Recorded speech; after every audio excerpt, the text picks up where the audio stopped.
Começa com embates à CPI das associações de PMs na Assembleia Legislativa e o Ponto Poder entrevista o deputado estadual Salmito Filho, que é presidente da comissão. E a gente fala ainda sobre as manifestações convocadas por apoiadores de Jair Bolsonaro para o 7 de setembro e as movimentações políticas aqui no Ceará. O Ponto Poder está começando.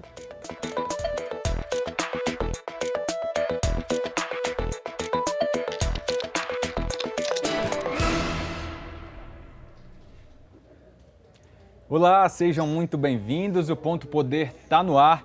E olha, a semana começou com bastante expectativa na Assembleia Legislativa, isso por conta do primeiro dia de trabalhos da CPI, que vai investigar as associações de PMs aqui no Ceará, especialmente a atuação delas durante o motim da categoria ocorrido no ano passado. E apesar de uma nova CPI estar sendo aberta, sendo iniciada no Legislativo Estadual, a Casa também tem aí um histórico de investigações com poucos resultados efetivos. Para falar sobre esse clima, a gente chama a repórter Luana Barros. Serão 120 dias de trabalho na CPI das associações militares. A suspeita a ser apurada é de que as associações podem ter atuado como sindicatos, o que não é permitido por lei. Mas em meio às expectativas de uma nova comissão aberta, a Assembleia Legislativa tem um histórico de investigações com poucos resultados efetivos. Nos últimos 20 anos, outras 7 CPIs já foram instaladas no Legislativo Estadual.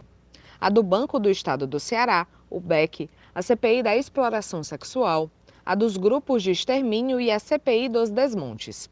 Completam a lista a CPI da Coelce, a CPI da telefonia móvel e a mais recente, instalada em 2015, para apurar possíveis irregularidades no seguro DPVAT. Mas as investigações tiveram poucos desdobramentos práticos. Até hoje, apenas 3 delas pediram indiciamento de pessoas. A CPI da exploração sexual, a dos grupos de extermínio e a CPI dos desmontes. A CPI pode colher depoimentos, solicitar documentações e até quebrar o sigilo bancário, fiscal ou telefônico de eventuais investigados. Mas para isso é preciso justificar as ações dentro das investigações. Ao final, um relatório é elaborado e encaminhado aos órgãos competentes, como o Ministério Público do Estado. E a partir daí, medidas podem ser adotadas, inclusive pela Justiça, por exemplo. A CPI também pode sugerir mudanças de procedimentos no âmbito do Legislativo ou do Executivo. Tivemos CPIs ou investigações que fizeram que tivéssemos recuos. E, portanto, houve mudança de procedimento a partir do posicionamento. Segundo, houve CPI nessa casa que gerou, inclusive, cassação de deputado. Então, nós temos históricos mais variados. E aqui a CPI que nós estamos constituindo efetivamente é para investigar e só vai ter punição se houver pessoas que cometeram ilicitudes e identificarmos responsáveis. Na Assembleia, há também quem aposte que o olhar mais atento da população pode fazer a diferença, tanto no andamento das investigações como no resultado. A sociedade está de olho, portanto nós temos que dar à sociedade o que ela espera, com fatos concretos e na busca da verdade. Com isso, fazer um relatório, se o relatório for bem condensado, diante de fatos concretos, ser encaminhado para o Ministério Público. E para continuar falando desse assunto, o Ponto Poder recebe agora o presidente da CPI das associações de PMs na Assembleia Legislativa, o deputado Salmito Filho, do PDT, que vai conversar um pouco mais com a gente justamente sobre essas expectativas. Deputado, seja muito bem-vindo ao programa. Eu começo perguntando ao senhor o que é essa CPI, qual o foco da CPI e quais serão os primeiros objetivos, os primeiros passos dos trabalhos. Bom, primeiro é uma satisfação poder aqui servir a população com uma boa informação através de vocês e dizer que toda comissão parlamentar de inquérito, ela não julga, né? Comumente, às vezes, até tem gente da população que acha que a CPI só tem efetividade se ela condenar ou se ela julgar. E não cabe a uma comissão parlamentar de inquérito, de investigar o julgamento. O julgamento cabe ao Poder Judiciário, que é quem vai fazer o julgamento, ou absolvendo ou condenando.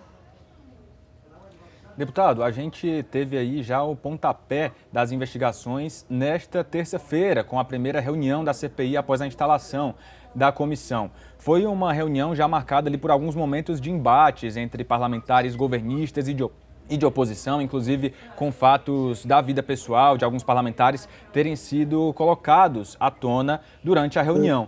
O senhor, como presidente, como é que pretende atuar para mediar da melhor forma possível e não deixar isso afetar o que de fato é importante nos trabalhos da CPI? Bom, com a máxima serenidade, com o máximo diálogo e a máxima transparência. Então, é serenidade, diálogo e transparência, cumprindo o regimento interno da Assembleia Legislativa, cumprindo o nosso ordenamento jurídico, que tem como carta maior a nossa Constituição de 1988, para deixar as paixões políticas, os embates, inclusive, que não tem a ver com o objeto específico da investigação da Comissão Parlamentar de Inquérito, da CPI.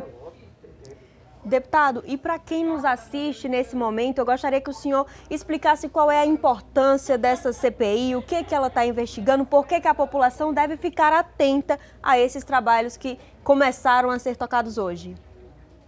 A razão de existir do poder público, seja poder executivo, poder legislativo, poder judiciário, é para proteger e garantir a vida. Então, nós tivemos, no início do ano passado, um motim. Uma parte da Polícia Militar do Estado do Ceará fez um motim, e esse termo motim não é meu, é do Código Penal Militar, que policial militar não pode fazer greve. Policial militar, nenhum militar tem o direito de fazer greve. As categorias profissionais têm o direito de fazer greve, mas militar não é nem sequer, do ponto de vista da lei, né? Não é nenhuma categoria profissional, porque tem todo um rigor e uma legislação específica. Por isso que tem um Código Penal Militar, por isso que tem um Ministério Público Militar, por isso que tem a Justiça Militar, diferente de todo o resto da população. Então, naquele momento, a população cearense ficou refém. O comércio sendo fechado, aumentou abruptamente o número de homicídios, e aí a nossa investigação, e é por isso que a sociedade, a população cearense tem que ficar atenta, para saber, nós vamos investigar, nós vamos dar informação para saber se recursos que as associações, tanto da Polícia Militar, policiais militares, como a Associação de Bombeiros Militares, se esse recurso foi utilizado, por exemplo, para ajudar nesse ato criminoso que é o motim. E quem fala que é um ato criminoso, o motim, repito, não é o deputado Sauído, é a Constituição Federal, é o Código Penal Militar, e é assim não só no Brasil, mas em todos os estados modernos do planeta. Para deixar claro para quem nos assiste também, o deputado falou sobre a investigação em relação aos recursos das associações, porque a lei ela determina que as associações elas têm uma atuação recreativa. Elas não podem ter uma atuação sindical. Isso também está aí no radar das investigações. Deputado, uma vez começados os trabalhos, quais que são já os primeiros convocados que a CPI tem em mente? Por quais temas a CPI deve começar de fato as investigações? Já se tem essas perspectivas? Sim, nós temos 4 requerimentos aprovados já na primeira reunião de trabalho. Esses requerimentos solicitam informações que serão encaminhadas, esses requerimentos, solicitam informações sobre as associações, né, das próprias associações, e também o requerimento pedindo informações à CEPLAG, que é a Secretaria de Planejamento do Estado do Ceará, que, através da CEPLAG, autorizando, essas associações podem receber esses recursos dos militares, sejam policiais ou bombeiros militares, e também requerimento ao Tribunal de Justiça, pedindo informações sobre processos judiciais, né, acerca que possam envolver direta ou indiretamente essas associações. O nosso objetivo, o objetivo principal da CPI, não é investigar a Polícia Militar e nem o Corpo de Bombeiros, jamais. É investigar o uso dos recursos dessas associações para saber se esse uso está lícito. Se tiver, ótimo, e a CPI cumpriu seu papel ao investigar e esclarecer, ou se tem uso ilícito, né? Ou até mesmo, para além da ilicitude, se tem uso criminoso. Então, esse é o papel da CPI. Para quê? Para preservar, para proteger a vida da população, porque se tiver algum uso de recurso dessas associações para organizar motim que colocou a população como refém, quando, na verdade, esses, graças a Deus, não é nem a maioria da polícia, pelo contrário, a imensa maioria da Polícia Militar do Estado do Ceará não participou de motim, graças a Deus, cumprindo o seu papel como militar, com hierarquia, respeitando a hierarquia, cumprindo o papel de proteger a população, proteger a vida da população, mas aqueles poucos que desrespeitaram a lei, o Código Penal Militar, a Constituição Federal, a hierarquia militar e colocando em risco a vida da população, não por acaso o número de homicídios explodiu no período do motim, isso daí é o papel da CPI, para investigar se tem uso de recurso dessas associações para o motim, porque se tiver, isso é ilegal e é criminoso, né? Mas eu não posso afirmar, é a CPI que vai investigar isso e vai, ao concluir os trabalhos, vai concluir, vai poder dizer para a sociedade cearense se houve ou não o uso de recursos dessas associações para o motim, que seria algo criminoso, ou algum outro uso ilícito. Esse é o nosso objetivo. E por quê? Para proteger e preservar a vida.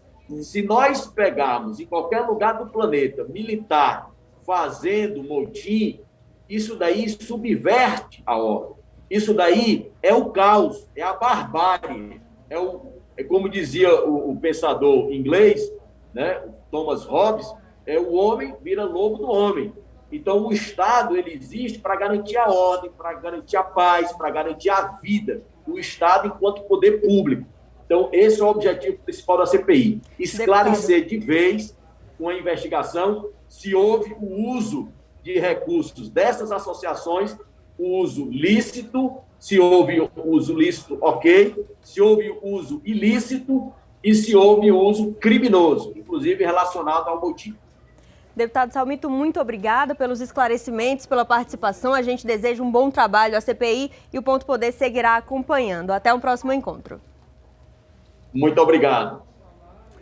E olha, esse clima aí que antecede, né, a CPI já, os primeiros passos aí sendo dados, também vem cercado de muita expectativa em relação a um outro fato político que tem movimentado a agenda política não só aqui no Ceará. São as manifestações que vêm sendo convocadas por apoiadores do presidente Jair Bolsonaro para o próximo dia 7 de setembro, inclusive aqui no estado. Isso é assunto para o repórter Igor Cavalcante, que já está aqui com a gente, conversa conosco direto da redação do Sistema Verdes Mares. Igor, uma semana antes dessas manifestações que estão previstas, quais são os movimentos políticos aqui no estado?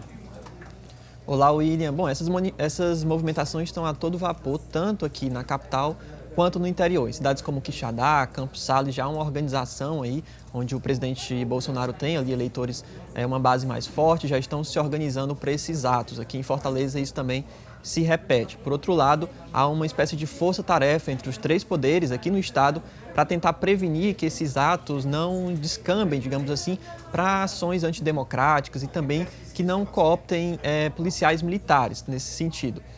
No caso do Legislativo, a gente, como estava acompanhando agora há pouco, foi aberta a CPI das associações de PMs. De certa forma, nos bastidores, o que se comenta é de que essa CPI ela tem um intuito também de prevenir essas ações que possam levar os militares a participar dessas manifestações. Na parte do Ministério Público também, na semana passada, foi recomendado que os coronéis, os oficiais da Polícia Militar, tentem dissuadir para que militares, né, de baixa patente não participem desses atos. E no Executivo também há um empenho aí da Secretaria de Segurança para monitorar a ação, né, a tropa, de como que a tropa está vendo esse Dia da Independência, né? A gente tem, inclusive, uma entrevista com o secretário Sandro Caron, que ele comenta sobre isso. Vamos conferir. Você sempre tem que estar atento para qualquer movimento nacional que possa ter impacto aqui no estado do Ceará. O que a gente verifica é que até o momento não há indicativo, né, dessa situação envolvendo as polícias do estado do Ceará. Mas estamos sim sempre atentos para qualquer situação, mas o que eu sempre menciono é importante destacar, tanto a Polícia Civil quanto a Polícia Militar do Ceará estão hoje muito focadas em trabalhar, em produzir. Obviamente, os órgãos de segurança, assim como as polícias, sempre têm sua área de inteligência, que estão atentos para tudo que ocorre. Inclusive aqui no Ceará, os atores políticos já estão se mobilizando. O senador Eduardo Girão, que se declara independente, disse que vai participar desses atos aí no dia 7 de setembro. Ele inclusive publicou nas redes sociais sobre isso. Ele disse que compra de fuzis e canetadas do STF mais atrapalham do que ajudam o Brasil a encontrar paz. Um erro não justifica o outro, diz o senador. Ele continua dizendo que liberdade se conquista com consciência política e exercício da cidadania. Em seguida, ele diz que vai participar do ato pacífico do dia 7 de setembro pelo direito à livre opinião, hoje sob ataque no país, diz aí o senador Eduardo Girão. Essa mobilização, tanto dos apoiadores do presidente Jair Bolsonaro quanto da oposição, também já despertou aí atritos na Assembleia Legislativa do Ceará. Na semana passada, o deputado delegado Cavalcante discutiu com o deputado Guilherme Sampaio, do PT. A gente tem essas imagens, vamos assistir. O que vai acontecer dia 7 de setembro, inclusive aqui no estado do Ceará, está programado atos em quase todos os municípios. E aqui na capital, e em Brasília, a população que está coordenando isso. Aí os governadores agora tudo tremendo na sua base, né? O imbecil lá do Pará, né? Dizendo que vai coibir com a polícia. Qual polícia? Se a polícia militar está toda indignada, a dos estados todinhos, contra essa opressão que ela vive. Nós nos submetermos aqui a ouvir um deputado na tribuna fazendo apologia a um levante popular, fazendo apologia à ameaça à democracia, deputado. Tenha vergonha, rapaz. É a democracia que lhe permite estar aqui, subir nessa tribuna, dizer o que é que você acha.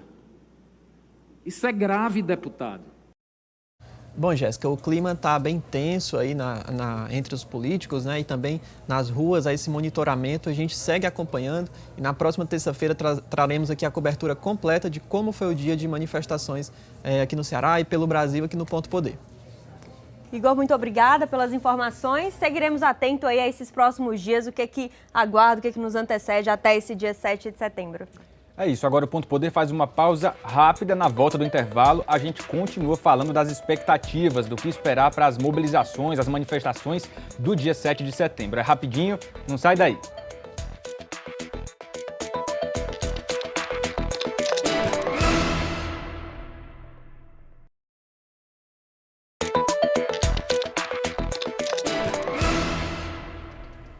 Ponto Poder está de volta e agora a gente recebe o advogado, historiador e colunista do Diário do Nordeste, Haroldo Guimarães, para continuarmos falando das expectativas para o dia 7 de setembro, as manifestações que estão previstas, estão sendo convocadas politicamente, inclusive, e a gente aproveita a participação do Haroldo aqui, que escreve no Diário do Nordeste justamente sobre aspectos jurídicos de temas que estão tão presentes no nosso dia a dia.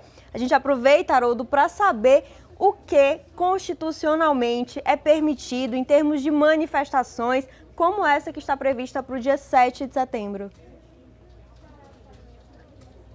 Boa noite a todos.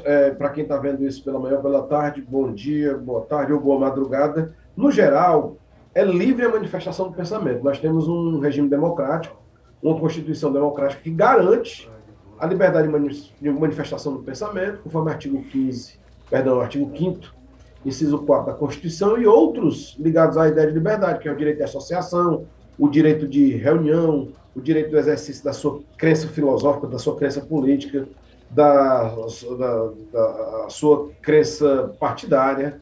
Então, no geral, a gente tem um panorama legal que protege os manifestantes no dia 7 de setembro, naturalmente, para todo direito há limites, né? Mas, no geral, há muito mais um arcabouço que os permite a fruir da liberdade de manifestação do pensamento do que tomar cuidados. É assim, pelo menos, que eu vejo.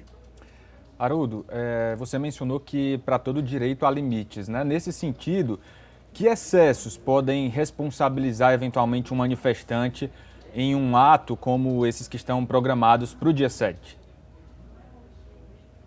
Olha, as pessoas acham que o direito, não é que as pessoas acham, muitas pessoas têm achado que o direito à liberdade de manifestação é um direito infinito, um direito que não tem excessos, que a partir do qual você não pode desbordar o direito de terceiros, e não é bem assim. A própria Constituição, por exemplo, ela vem no anonimato.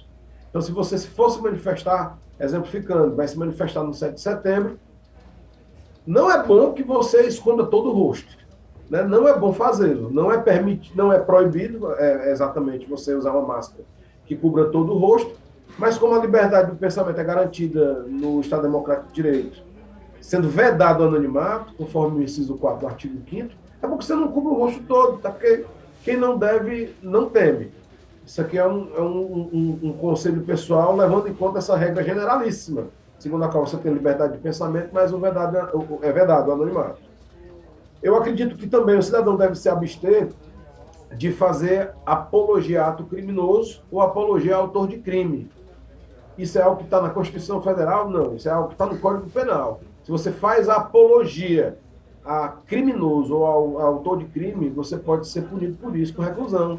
Ademais dos crimes de calúnia, difamação e injúria, muito embora eu deva dividir com os senhores que a calúnia, injúria e difamação, quando se trata de manifestações públicas, eu considero que elas são vistas de maneira mais suave, né? Até porque me parece comum na democracia que você faça manifestações críticas, até manifestações pesadas ante a autoridade do momento, ante as entidades jornalísticas, né? Ante as instituições civis e militares. Então, a calúnia, injúria e difamação não foram revogadas no presente momento e não serão revogadas para o dia 7 de setembro, mas eu devo declinar para os senhores que esses três delitos eles são vistos de maneira mais suave. É importante também que os manifestantes não frustrem ou atrapalhem outras manifestações que estão marcadas para o mesmo dia. Então, por exemplo, se eu vou me manifestar no 7 de setembro contra o Bolsonaro, eu não devo ocupar o mesmo lugar que as pessoas que vão se manifestar no 7 de setembro a favor do Bolsonaro. E vice-versa. Porque o direito de reunião pacífica está na Constituição, no artigo 5º, inciso 16, mas esse direito não deve frustrar outra reunião que vai ser feita naquele mesmo lugar. E é natural que os manifestantes devam fazer um aviso prévio às autoridades. Se ainda há paciência para me ouvir falar, existe também a vedação de reunião de caráter paramilitar. Você não pode se reunir para fazer um esquadrão paramilitar ou para fins ilícitos. Ou para fins ilícitos. Você não pode se reunir nem para fins ilícitos, nem fazer uma reunião de caráter paramilitar. A reunião paramilitar é aquela que não é militar, é parecida, mas se traveste de características militares. Não só no porte de armas, mas a questão da vestimenta também está proibida pela Lei de Segurança Nacional, que é inconstitucional, ao meu entender, mas não foi revogada ainda. Então corre o perigo de ter assim, 50 pessoas vestidas de militares, entendeu? Unidos pelo fulano, unidos pelo cicrano, isso ser considerada uma reunião de caráter paramilitar, e mesmo que não seja armado, pode ter um problema na Lei de Segurança Nacional. É proibido também fazer associação criminosa, fazer milícia privada, dentre outras coisas. Então, no resumo, a gente pode dizer que existem proibições da própria Constituição, como a Constituição que diz que você não pode frustrar outra reunião, como a regra segundo a qual você não deve se reunir para fins ilícitos. Nós temos restrições do Código Penal, que não te permitem fazer apologia a crime e fato criminoso, e nós temos restrições também da Lei de Segurança Nacional, que breve vai sair de circulação, breve vai deixar de viger, mas ainda vige.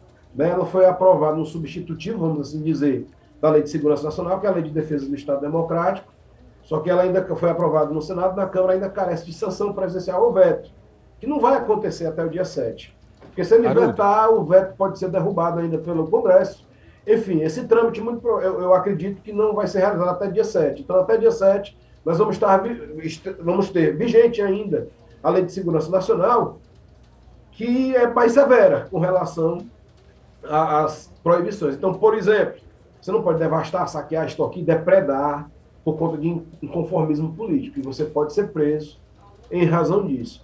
Haroldo. Independentemente da Lei de Segurança Nacional, o crime de dano é possível também, você pode ser preso. Mas a Lei de Segurança Nacional, ela reforça isso. Você quis fazer uma interrupção, como jornalista me interrompa, porque ele vai fazer pergunta interessante. Olha, muito assunto para a gente falar sobre isso, de fato muito importantes os esclarecimentos trazidos pelo Haroldo. A gente, infelizmente, precisa terminar por aqui por causa do tempo, mas já fica o convite para que vocês possam ler amanhã na coluna dele, no Diário do Nordeste, para todo mundo estar mais por dentro de detalhes importantíssimos sobre esse assunto. Haroldo, muito obrigado, tá? Gostei, muito obrigado. Leiam a minha coluna. E a gente muda de assunto para falar sobre municípios no Ceará que ainda estão com pendências nas gestões municipais. A Justiça Eleitoral definiu novas eleições em mais municípios aqui no Ceará e a gente deve ter mudanças aí em outras prefeituras. Vamos acompanhar aqui no telão como é que está essa situação. Por exemplo, o município de Barro teve uma decisão do TRE aqui também, determinando novas eleições, no caso, cassando aí o mandato do Dr. Marquinélio, do PSD, mas ainda cabe recurso no TSE. Também teve decisão recente em Jaguaruana, o prefeito Roberto da Viúva, a chapa, na verdade, foi cassada já em decisão do TSE, do Tribunal Superior Eleitoral, por conta da vice, que não acabou se afastando de um cargo público a tempo, como determina a lei. Roberto da Viúva ainda vai poder concorrer nas novas eleições que devem ser convocadas lá em Jaguaruana. E a gente vê agora também a situação no município de Caridade. A prefeita Simone Tavares, que foi eleita em 2020, ainda está com pendências. O município ainda aguarda a decisão. A gente também tem aí pendências em Frecheirinha. Prefeito Elton Luiz, do PDT, também aguarda a decisão final da Justiça Eleitoral para saber se continua no cargo ou se vai ser de fato cassado. Esse é o caso também no município de Itaiçaba, do prefeito Frank Gomes, do PDT, eleito em 2020, mas que ainda não está 100% efetivo no cargo. Também há pendências lá em Morada Nova. Vanderlei Nogueira, do PT, foi eleito prefeito, mas ainda não está efetivamente no cargo, a depender aí também de decisão judicial. E em Viçosa do Ceará, um caso também que se arrasta desde o começo do ano, o prefeito Zé Firmino ainda aguarda um recurso especial no Tribunal Superior Eleitoral. É isso, a gente viu aí então que em alguns municípios ainda há pendências. A gente espera que a justiça haja logo para que os moradores desses municípios tenham aí menos instabilidade. Já são 9 meses já, né, desde que os prefeitos assumiram em janeiro. É isso, Ponto Poder vai ficando por aqui, vamos terminando o programa de hoje. Desde já, muito obrigado pela sua companhia. Para não perder nada, continue acessando pontopoder.com.br. E você pode rever o programa no canal do Ponto Poder no YouTube, se inscreve lá e assiste esse e todos os outros. A gente aguarda você na próxima semana. Até lá! Até lá!